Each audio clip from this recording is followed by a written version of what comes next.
The bus stopped with a long wheeze before the half-collapsed sign that read Sunda Taral, 2 kilometers. Rhea stepped down with her backpack and camera bag, inhaling the crisp morning air. She was a travel vlogger known for chasing forgotten places, abandoned buildings, hidden villages, unsolved mysteries. This one was perfect.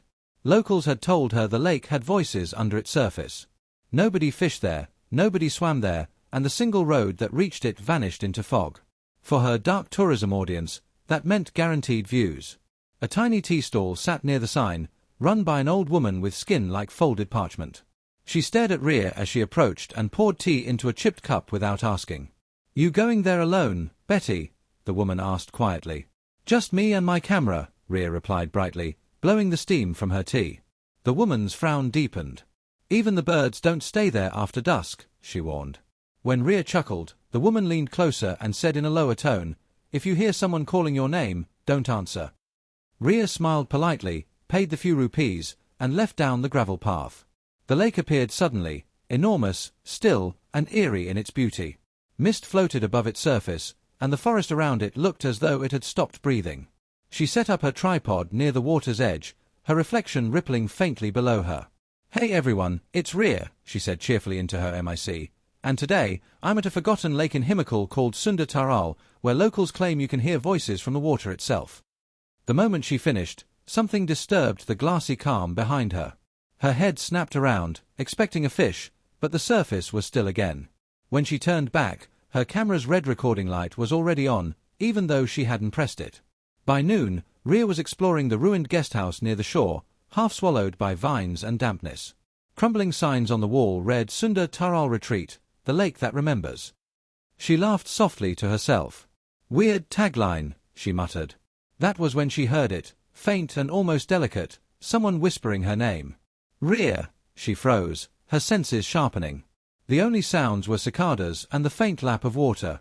She stepped outside, gaze scanning the misty horizon. No one. Maybe the wind, she thought, though no breeze stirred. As she packed up that evening, she checked her camera footage. Everything seemed normal until the last clip glitched. Then another view loaded, an external angle showing her by the lake, filmed from behind the trees, as if someone else had been recording. Her stomach tightened. There had been no one else there. Watching again, she noticed a figure standing half submerged in the water behind her, blurred by distance. Tall, motionless, unmistakably human. Her phone suddenly pinged with an alert, unknown audio file detected. She hadn't recorded anything on her phone. Curiosity overrode fear, and she pressed play. A whisper emerged, soft and breathy, "Come closer," then silence. Fog was thickening fast. The path back to the main road had vanished, so she decided to stay in the ruined guest house overnight. She found the driest corner, rolled out her mat, and switched on her small lantern. Its glow trembled and thinned against the encroaching shadows. Exhaustion dragged her into uneasy sleep, until she woke to a soft dripping sound. Drip, drip, drip. No rain. The pattern was too even. She lifted her phone, its light revealing a trail of wet footprints, starting from the doorway, ending right beside her mat. Her pulse pounded. "Hello," she whispered.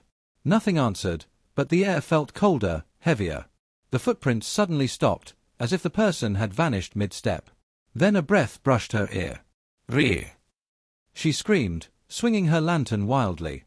For an instant, the beam caught a pale face watching from the doorway, eyes wide, skin waterlogged, lips moving though no sound came. Then it was gone. Panic surged through her. She snatched her camera and bolted toward the lake, tripping over roots and stones until she reached the shore. The water seemed to glow faintly under the fog. "It's just phosphorescence," she told herself shakily, setting the camera to record, her voice trembling. "This is Rhea. I don't know what's happening.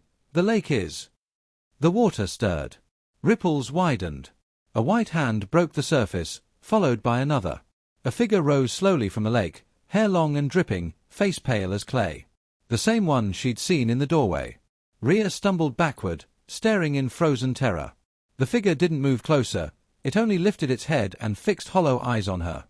A voice arrived in her mind, not from its mouth, but directly inside her head. "You left us here."